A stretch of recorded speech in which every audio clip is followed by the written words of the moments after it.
बिस्मिल्लाहिर्रहमानिर्रहीम। अस्सलाम वालेकुम। आप देख रहे हैं हमारा यूट्यूब चैनल अर्ज़ वतन पाकिस्तान और मैं हूं आपका मेज़बान शुजात अली। कराची के मसाइल के साथ साथ आज हम आपसे एक हॉट इशू के ऊपर बात करना चाहेंगे जो कि करंट चल रहा है और आप भी उससे वाकिफ हैं और हम भी वाकिफ हैं। दुआ ज़ोहरा के नाम से। दुआ ज़ोहरा ये वो लड़की है जो कि इस वक्त 51 दिन गुजरने के बाद आज शायद उसका ड्रॉप सीन हो गया है। 51 दिन कबल कराची से 3 लड़कियां गायब हुई।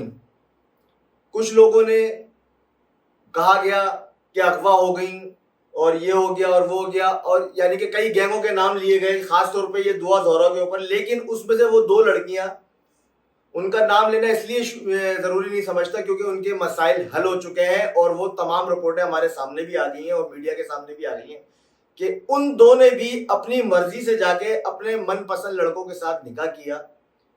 और साथ साथ हम दुआ भी देंगे कि अल्लाह पाक उनकी जिंदगी खुशगवार गुजारे और उनके मसले मसाइल खत्म हो जाए, जिसमें हमारे कानूनी इदारों ने बहुत बेहतरीन किरदार भी अदा किया।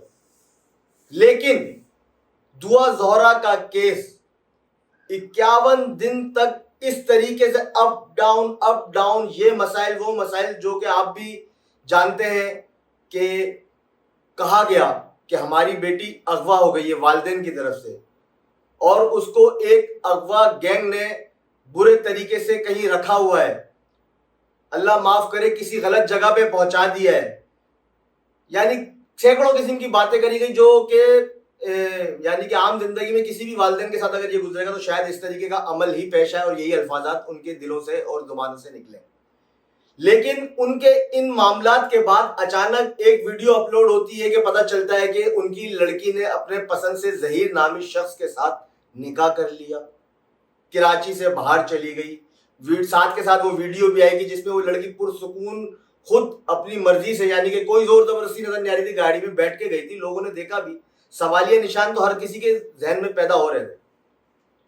खैर उसके बावजूद इस अमल को रोका नहीं गया।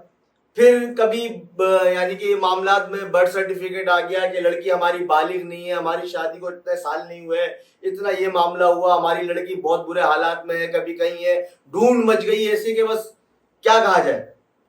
और वालिदैन की तरफ से तो बिल्कुल लाजमी बातें मचनी चाहिए, लेकिन समझ नहीं आ रहा था कि जो रिटर्न दे रहे थे माँ बाप अपनी बेटी के हवाले से, उनकी बेटी उसके बिल्कुल मुतबादिल अल्फाजात का बयान वीडियोस के ऊपर अपलोड कर रही थी। और उसका लास्ट एपिसोड भी आज हमने और आपने खुद देख लिया। बड़े मसले मसाइल इस केस में पेश हुए, पुलिस भी इन्वॉल्व थी उसमें। तकरीबन मेरे ख्याल से हमारे आईजी साहब की ट्रांसफर भी हो गया इस बड़े कोर्ट के मामलात की वजह से, आला अदलिया की तरफ से। और ये मैटर बाकायदा वजारत दाखिला खुद लीड कर रही थी। खैर उन्हें चुश्तिया से, पंजाब के इलाके चुश्तिया से बाजियाब किया गया, जिसमें हमारी कराची की पुलिस और पंजाब की पुलिस ने दोनों ने अहम किरदार अदा किया। उसके बाद असल मामला जिस तरीके से चला कोर्ट में, चारों तरफ लोगों के जहन फक कर गए इस तरीके से कि माँ बाप वहां बिलक कर रोने लगे जिस टाइम पे दुआ ज़ोहरा को अंदर लेकर लाया गया। लेकिन उस बेटी में वो चाहत, वो मोहब्बत बिल्कुल किसी को देखने में नहीं है। जरूर उसके पीछे कोई वजह भी होगी। खैर हमारे आला जज साहिबान ने कुछ सवालात किए, शायद मैं उस तरीके से तो ना कर पाऊं लेकिन मैं अपनी जबान में आपसे डिस्कस करूंगा कि हाँ भाई, यानी आप जो है अपने वालिदैन के साथ रहना चाहती हैं। आंसर आया नो। आपके वालिदैन ने ये मामलात कहे, ये चीजें बताई, ये इल्जामात लगाए, उन्होंने डिनाई कर दिया। उन्होंने कहा कि मैंने अपनी मर्जी से, अपनी खुशी से ज़हीर नामी शख्स से शादी करी। मेरे वालिदैन का किरदार मेरे साथ बिल्कुल बेहतर ना था। वो अपनी मर्जी मुझ पर मुसल्लत करके मुझे किसी के मत्थे लगाने वाले थे, किसी से शादी करने वाले थे। और मैं इस माशरे में अपना हक रखती हूं कि मैं अपनी पसंद से किसी से शादी कर सकूं। बिल्कुल रखती भी हैं आप। खैर, वालिदैन से मिलने से इनकार कर दिया गया। जज साहिबान के सामने हल्फी बयान पेश कर दिया गया कि वो अपनी मर्जी से इस शख्स के साथ शादी करके, और कोई उन्हें अगवा नहीं किया गया, कोई गैंग का मामला नहीं था जिस पर कोर्ट ने अपने ऑर्डर्स देके तमाम लोगों को बरी भी कर दिया।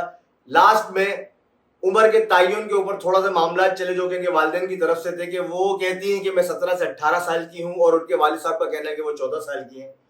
और इस पर भी इंशाल्लाह 2 दिन के अंदर अंदर आपके सामने रिजल्ट आ जाएगा।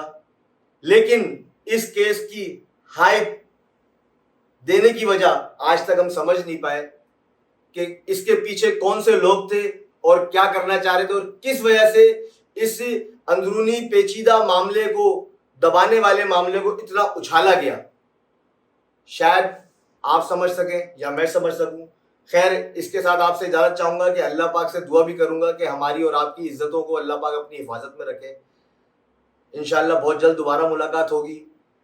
हमारे चैनल को सब्सक्राइब करें, लाइक करें। बहुत बहुत शुक्रिया।